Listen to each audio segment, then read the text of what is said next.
Well, Victoria's oldest place of worship is celebrating its 150th anniversary this year. It has been in continuous use since 1863. It's time to celebrate Temple Emanu-El. Bruce Kirkpatrick now with This Week in History.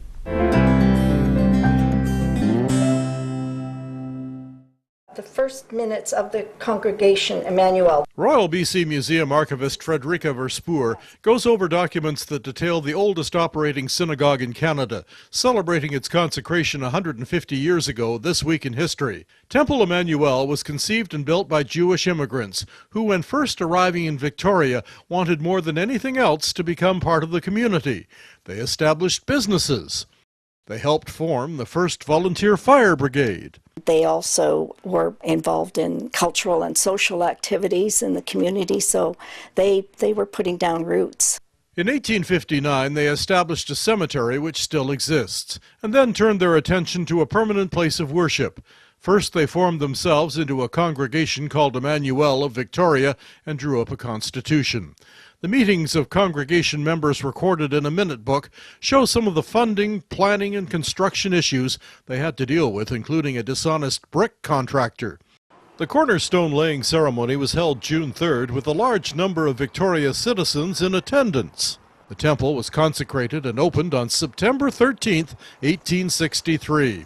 It's the oldest surviving synagogue in Canada. The oldest building that still stands. There were earlier synagogues, but those buildings no longer exist. This sketch shows the plans for a Temple Emanu-El's interior. The temple was built to accommodate 500 people. When completed, the cost was just over $9,000. Unfortunately, Victoria's economic boom turned to depression in the mid-1860s, and fundraising became difficult. In 1886, there was still $3,000 owing on the mortgage. A few years after the consecration, there was an ad in the newspaper offering the temple for sale by the mortgage holder, and they were able to get enough money together from the community, not just the Jewish community, but others as well, to pay off the mortgage a few years later. The temple was saved, and there were ups and downs over the next century and beyond, but Temple Emanu-El survived to become a federal National Historic Site. It is not only an important landmark, but a link to the early history of Victoria. This Week in History, brought to you by the Royal BC Museum, bringing British Columbia's stories together.